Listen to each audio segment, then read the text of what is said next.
Ladies and gentlemen, welcome to Renewal 2030. Would you please welcome the Right Honourable Lord Maud of Horsham.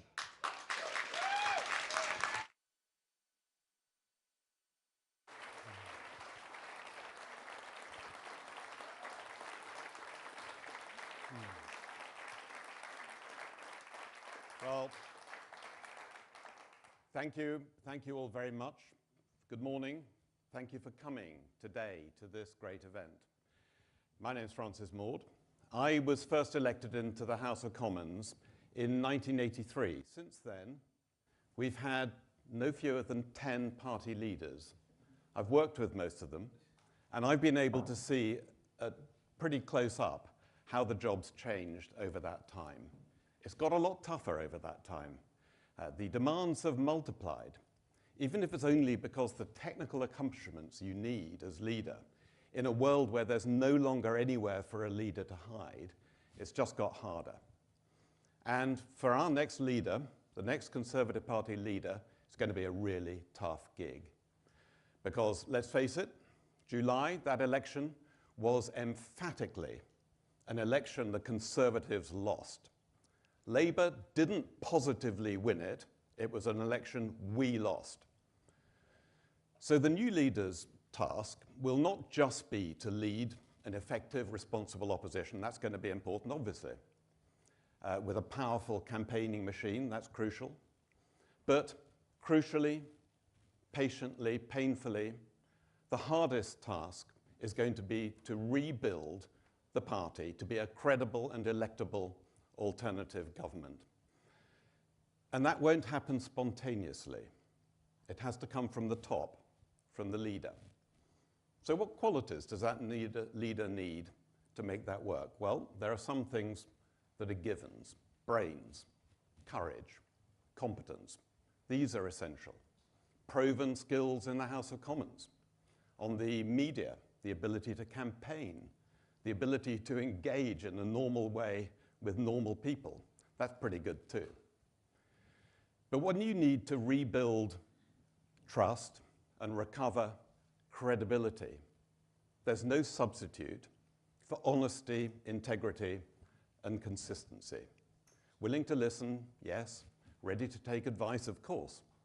But not to change direction, to catch every passing wind, not to leap onto every passing bandwagon.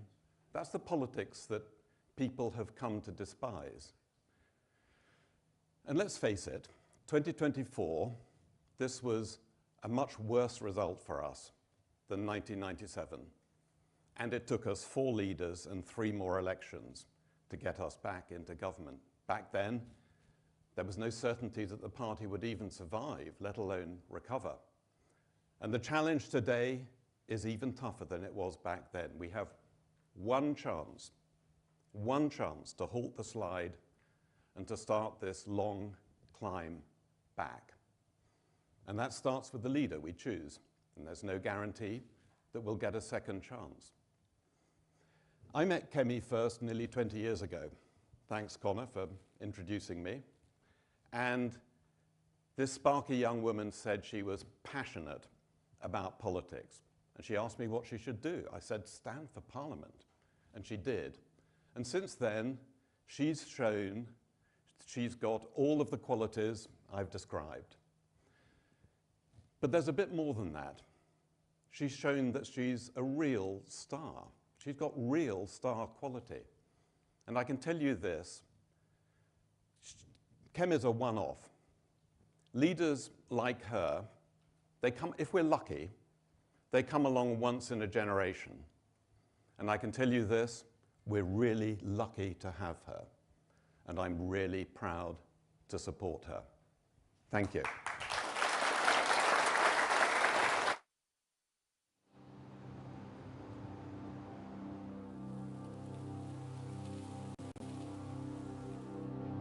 Politics is quite brutal. We had generally let the public down and let ourselves down. They were rightly telling us that it was time to leave. And to watch 2/3 of us just lose like that was extremely painful. Devastating. frustration and anger. The worst defeat this party has seen. I mean, there were some polls out there that were predicting we were going to get under 70 MPs. We could end up third in the next general election. This is existential now. We have a decision to make, and it's a bit like boom or bust. I think we need to really go back to our roots. I'm Francis Luscombe. I've been a member since I was about 14. The Conservative Party needs to stop being afraid of being the Conservative Party. My name is Andy Pryor. I've been a member of the Conservative Party for almost 10 years. This is about going back to first and basic principles about conservatism. I am an elected member in Scotland. We have the opportunity now to reset. I joined because Kemi was elected as my Member of Parliament. She is brave. She will stand up and she will lead because she's not afraid. I want a politician that has a backbone. I think Kemi's got that. She is a straight talker. She is principled. She is honest. Kemi is approachable. She's determined. And when she says she'll do something, she'll do it. Every leader has their time, and this is the time. This is it. This is it now. I love this country because I think it is the most amazing place to be in the world. This is where I think I'm different from someone like Keir Starmer or even Nigel Farage. Everything that they say is just so miserable. It's all sad and everything's terrible. Sometimes they sound like they don't even like the country. I love this country. We just need to remember who we are, what we're about, and that we are on the right side of the argument and on the right side of history. There's a reason why my campaign isn't called Kemi Leader. It's called Renewal 2030 because it's got to be about how all of us renew. Renew ourselves back to our former glory. This is our way forward. I'd say, Kemi, go for it. And doing that for the next decade. So 2030 is pointing towards the future, not fighting the battles of the past. My message to members and supporters is this. I'm one of you. I have grown up in this party. I love it dearly. It is my family. And we are at a turning point. We are at a crossroads. It's time to go bold. No more of the same, no more managerialism, no more just telling people what they want to hear. It's time to tell the truth and be bold. That is what is going to get us back into government. That is what is going to grow our movement, grow our membership. We need to remind people what being a Conservative is all about. If I see something going wrong, I will not shut up. I will stand up and fight for what is right.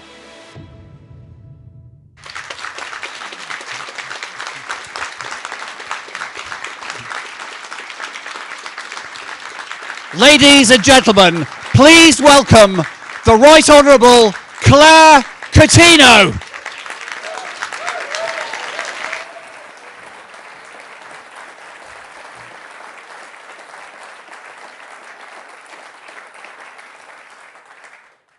Today, a failed consensus is prevailing. It tells us that our economy should be run by the state and that our freedoms should be removed by it.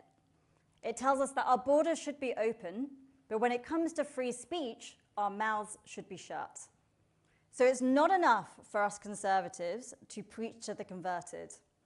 We need, once more, to create a new Conservative consensus based on our values.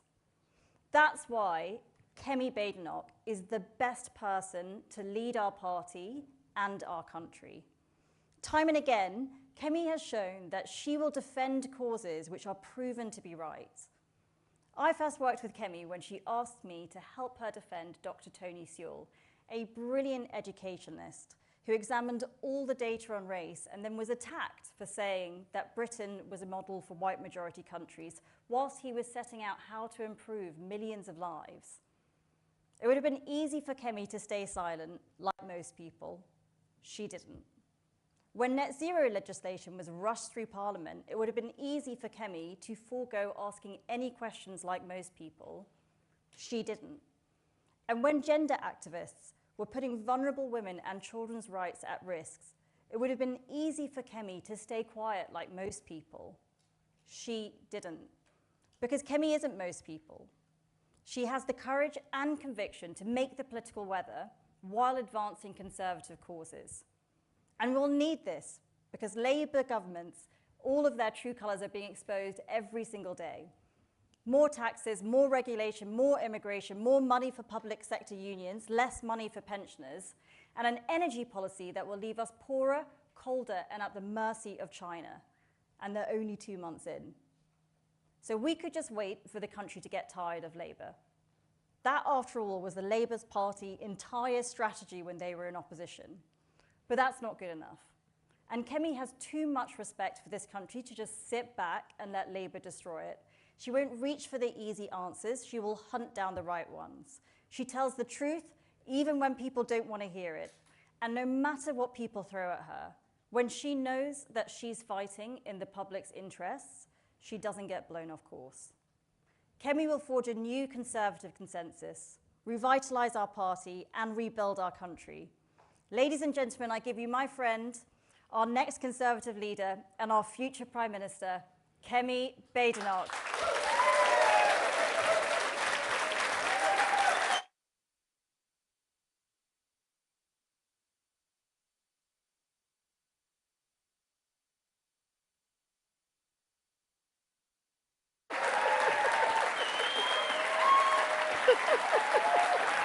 Thanks, everybody.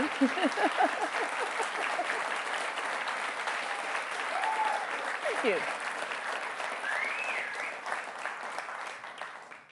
Let's talk about our future, the future of our party, our politics, and our country. Most of you were lucky enough to spend your childhoods here. I was not. I was born here, but grew up under socialism. So I know the reason why millions of people from all over the world want to live here. It is because they know they can build a future here. But we can all feel a growing sense that the future is not as bright as it once was. That despite all of our strengths, our history, and our potential, we have lost control. And this is not just because of the mistakes Labour are making, and they are making many mistakes. It's because of the mistakes that we made. Labour are only there because people no longer believed in the Conservatives. We dealt with some of the most profound challenges faced by any government since World War II. The aftermath of COVID, Ukraine. But we ended up mired in scandal, unable to deliver on our promises, and fundamentally distrusted. It's time for something completely different. The British people are yearning. They are yearning for something better, and this Labour government is not it.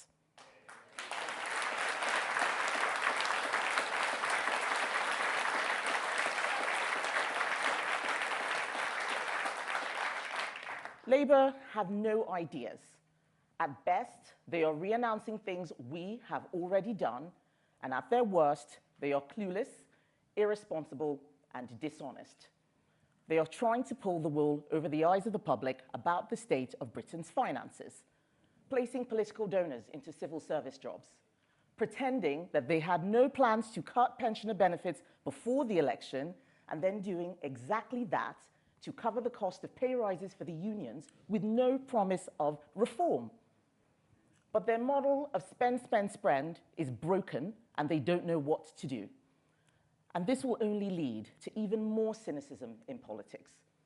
They are already making worse mistakes than we did. But if we want to become worthy of the British people's trust again, we can't just sit around pointing out how terrible Labour are. That's just not good enough.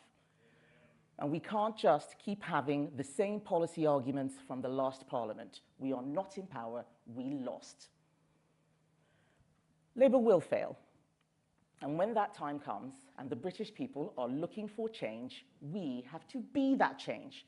We have to focus on renewal, the renewal of our party, our politics, and our thinking. And it starts with principles. Principles are the fundamentals that give us direction, unity, and certainty. They must underpin everything we do. Here are a few of my principles. First, I believe in personal responsibility. My late father once said to me, only 20% of what happens to you is down to others.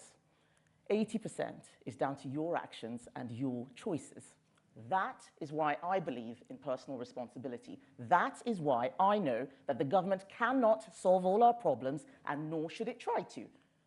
Government should nurture a fair and safe society in which people can prosper by their own efforts. A government that tries to do everything will likely end up achieving nothing. It will also run out of everybody's money. This was one of our mistakes. We talked right but governed left, sounding like conservatives but acting like Labour. Government should do fewer things but better, and what it does, it should do with brilliance.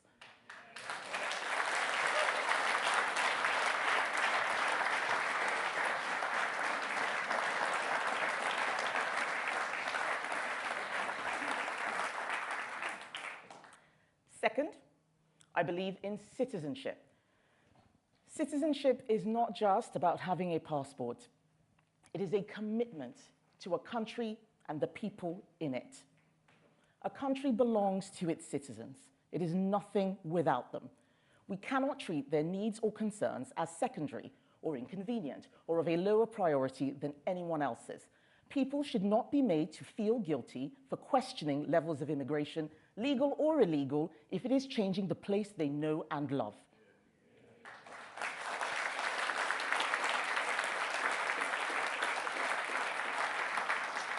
And government should not be shy of doing whatever it takes to change things.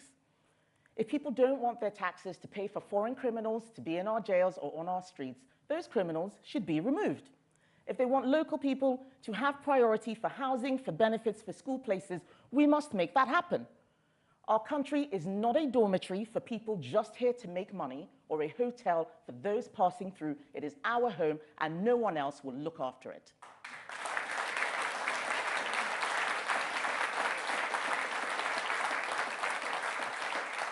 Third, I believe in equality under the law. If citizenship is to mean something, then our laws must apply equally to all citizens. Anything else breeds division and resentment. In government, I saw just how malign and destructive identity politics had become.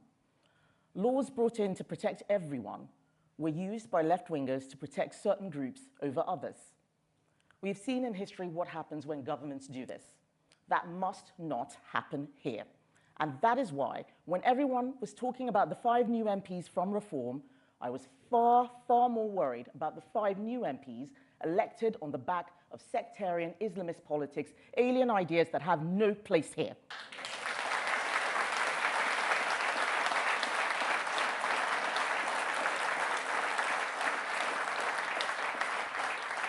It's the sort of politics we need to defeat, and defeat quickly.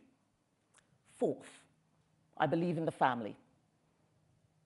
The foundation of our society is not the individual, it is the family.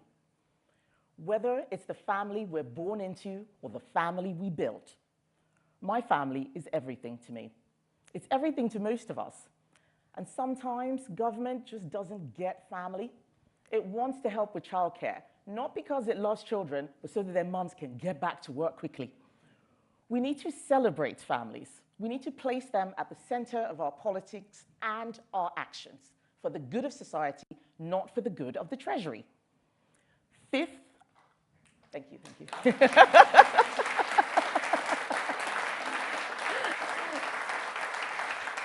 Fifth, and most importantly, I believe in truth.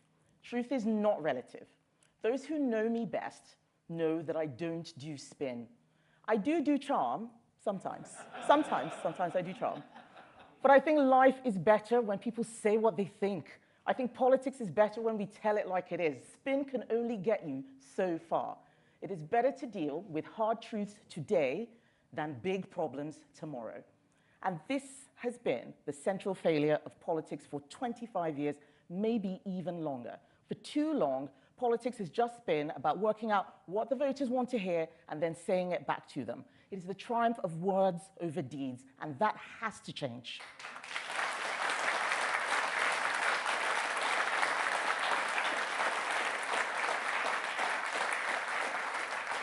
It has to change because principles only mean something if you turn them into action. Policy without action is just chat.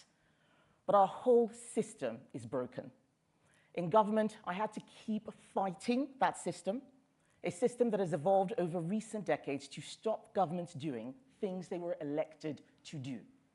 I would see a problem, try to fix it, and be told, sorry, Minister, you can't do that. People would ask me for help. They would ask me to intervene. And when I tried to, I was told, it's not a good look. Ministers should not get involved like that. Well, I like to get involved.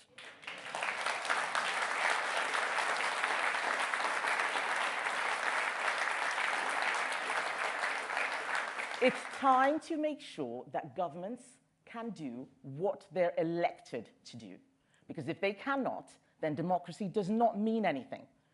We need to reboot, reset, and rewire. Rewire the way that government works so that it can serve the public. Nothing is more important, and that is why we are here at the Institute of Engineering and Technology. Right now, this country desperately needs an engineer.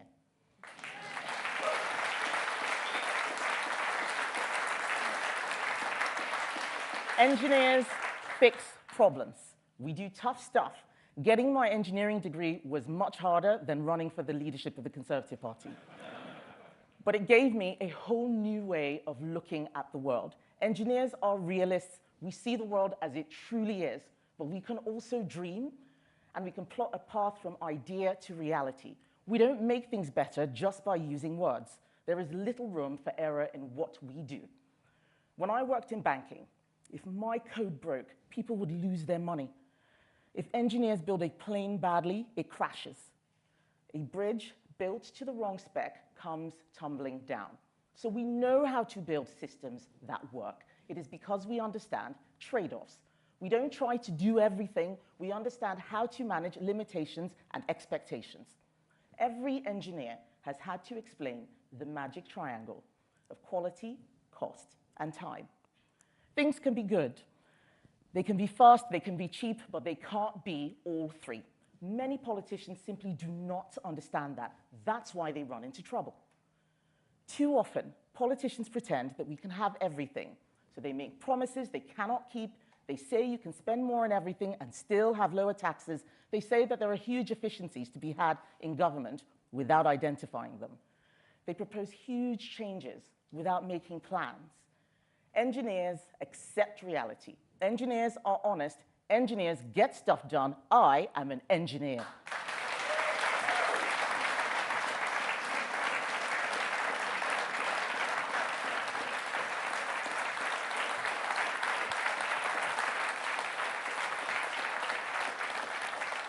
I want to help us rebuild the party, rewire the state, reboot the economy, revive our country, and make it go places. And we need to do this because the challenges of the next decade are going to be even bigger than what has come before. This is why my campaign is called Renewal 2030 and not Kemi for Leader. The problems of the future cannot be solved by one person. The Reform Party cannot solve them. Liberal Democrats cannot solve them. The Labour Party will not solve them. So we need to renew the Conservative Party so that it can solve the problems that will plague the next decade. How do we deal with global mass migration?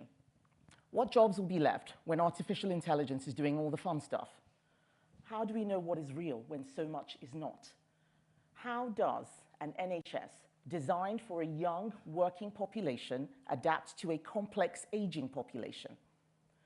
When Taiwan is under threat from China, when Israel is under threat from Iran, when Ukraine is at war with Russia, we need to ask ourselves if we are ready for this dangerous new world. We cannot rely on laws from the 1950s or assumptions of the 1980s. We need to renew our thinking. The renewal of our party, our politics, is vital if we are to renew our country and its position in the world.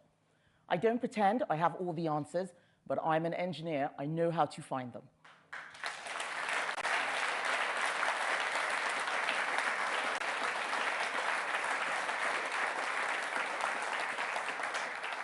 So let's use this time in opposition wisely. When I was young, I mean, I still am, but when I was younger, the future was exciting. I hate the fact that young people no longer find it so. For the future to mean anything, it must mean something to the young. The Conservatives used to have a vision and an offer for the young. We use the words growth and opportunity and enterprise, but what do we really mean? It's the chance to build something, a career, a business, a family, to acquire capital, and through it, security, savings, a house, pensions, and investments, so that even if today is tough, tomorrow is bright.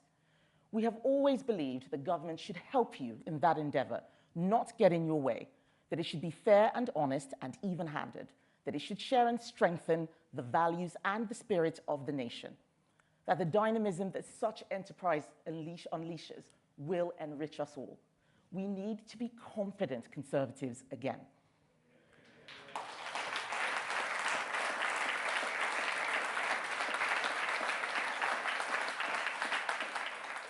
We need to be confident Conservatives again, because our party has principles, the very best principles.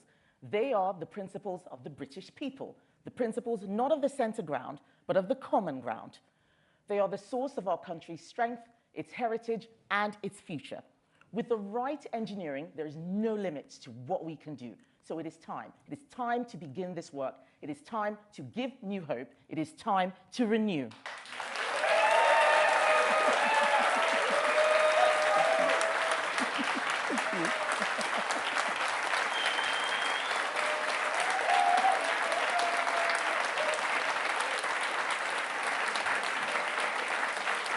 Thank you.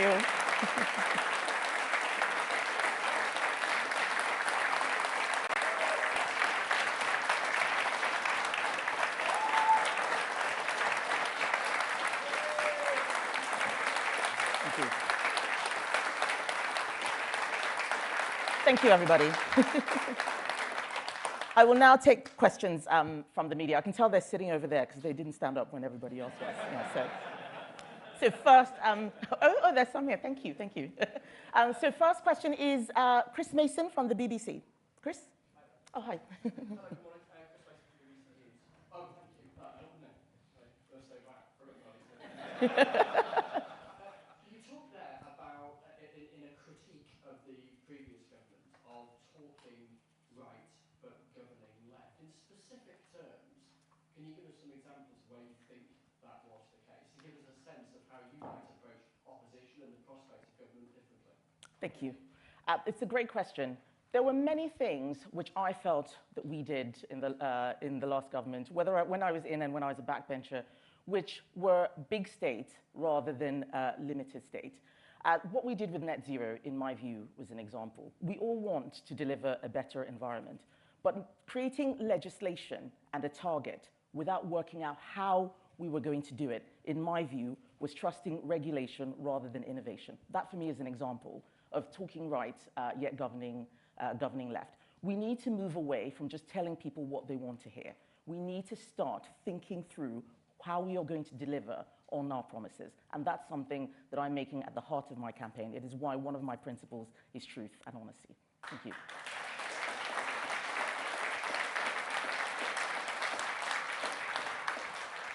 Next, we have Carl Dinnan from ITV. Thank you very much. I'm curious about your campaign name. The next general election has to be held by mid-2029. Have you already written it off? No, not at all.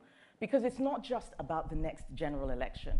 Quite often, we talk about winning without talking about what we are winning for. My campaign name is... Thank you. It's not just about the general election. It's not just about the party. It is about the whole country. I remember in 2019, we just won an 80-seat majority.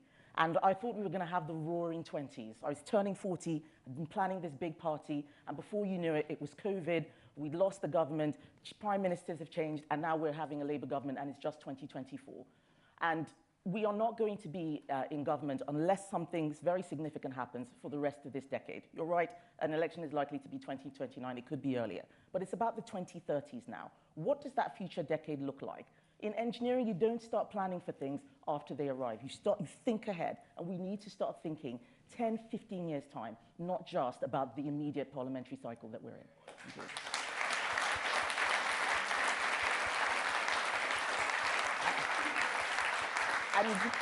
And next on my list, I have Martin Beckford from the Daily Mail.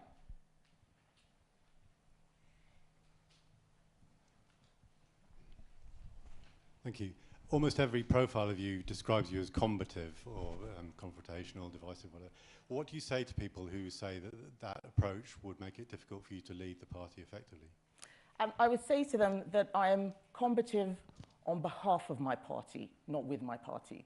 Many of you who have seen me being confrontational at the dispatch box will see that it is when Labour is attacking Conservatives. I think it is important to defend my values. And I'm a very straightforward person. I'm very straight talking. Some people don't like directness. Some people don't like bluntness. But that is who I am. And that is how I will fight for our party and for our values if I am leader. Thank you.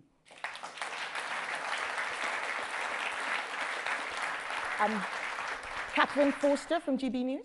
Catherine? Catherine Forster, GB News. Thank you. You've said that not growing up in Britain, you realise how very lucky we are to live here and that millions of people would like to live here. So we've had Robert Jenrick saying a cap of tens of thousands. We've had Tom Tugendhat saying a cap of 100,000. Can you give us some specifics in numbers and how you plan to deal with legal and illegal migration? Thank you.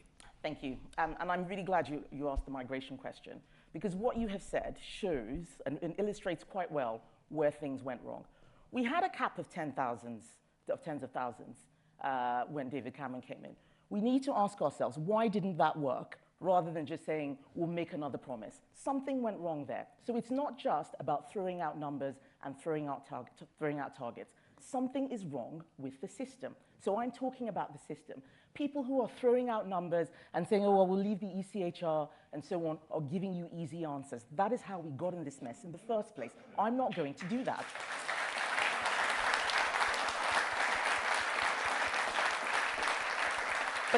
But Catherine, I don't want it to sound like I haven't thought about what to do. I have been thinking about it. And I think that the first thing starts with who we get to enforce our borders. Many of the people that we ask to enforce our borders are actually more interested in doing other things. They feel squeamish about it. They're not bad people, but it's not what they came in to do. You look at many of the officials that I met from the Home Office, for example, they'd come from refugee charities. They wanted to look after refugees and asylum seekers. We need to take a better look at how we recruit into the civil service and make sure that people are put in places and in jobs where their skills are going to be best used. That's the kind of thing I'm talking about. Change from the ground up, rewiring the whole system. Yes, some people think that we should leave the ECHR, but why is it that other countries that are in the ECHR are deporting 70, 80% of the people who come into their countries and we're not able to? Because clearly leaving the ECHR will not be enough. That's why I don't want to throw that promise out there. It's another thing that we would end up doing that doesn't actually solve the problem. We've got to look at the whole system. Thank you.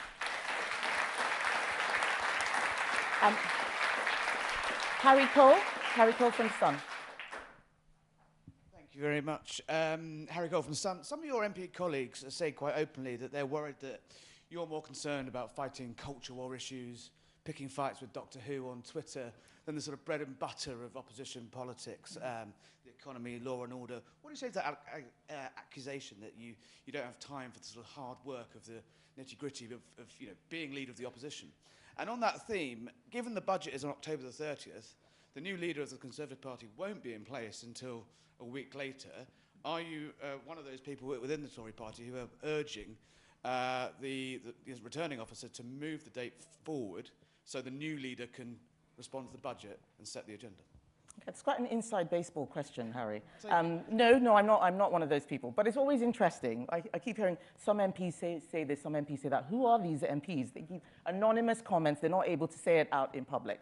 What I would say to them is I got on at the dispatch box against Angela Rayner. That video has gone viral. That's me in opposition. That is how I would be taking the fight to Keir Starmer. But people who say that all I did was culture wars were not paying attention.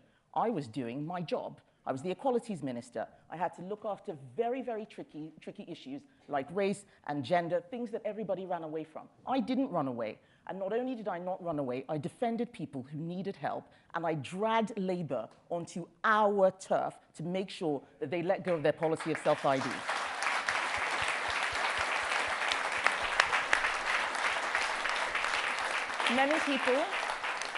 Many people will make promises about what they can, what they will do.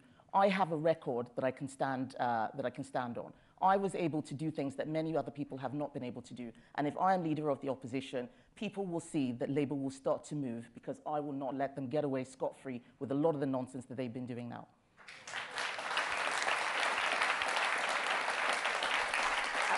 Beth Rigby. Thank you. Beth Rigby, Sky News.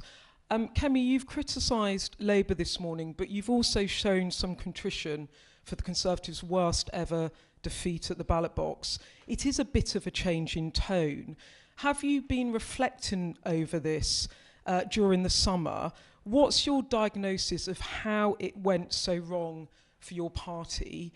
And do you accept that overturning Labour's 181 working majority will effectively be a two-term project, given, as Lord Maud said, you're in a worse spot than in 1997? Thank you. Thank you, Beth.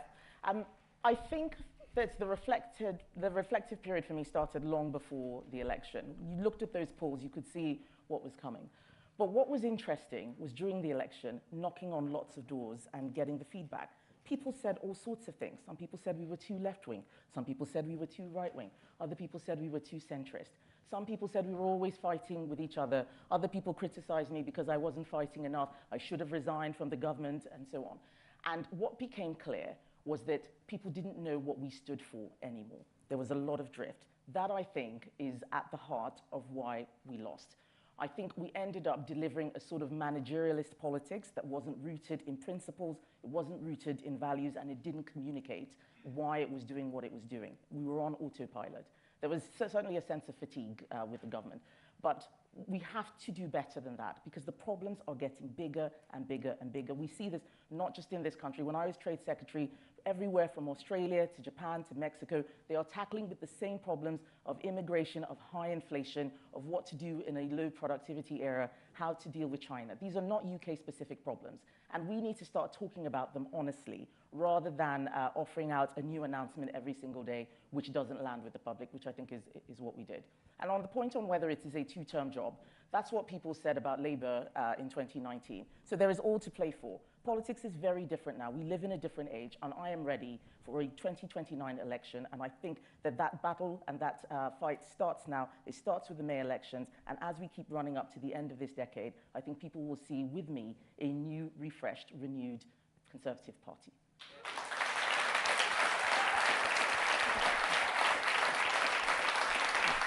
I think... Thank you, everyone. I'm being told that that is all we have time for. I'm very sorry to those who still had questions, but I want to thank you all for coming and to thank you for your energy as well. I feel renewed. I hope you all do. So now it is time for us to do the same for our country. Thanks, everybody.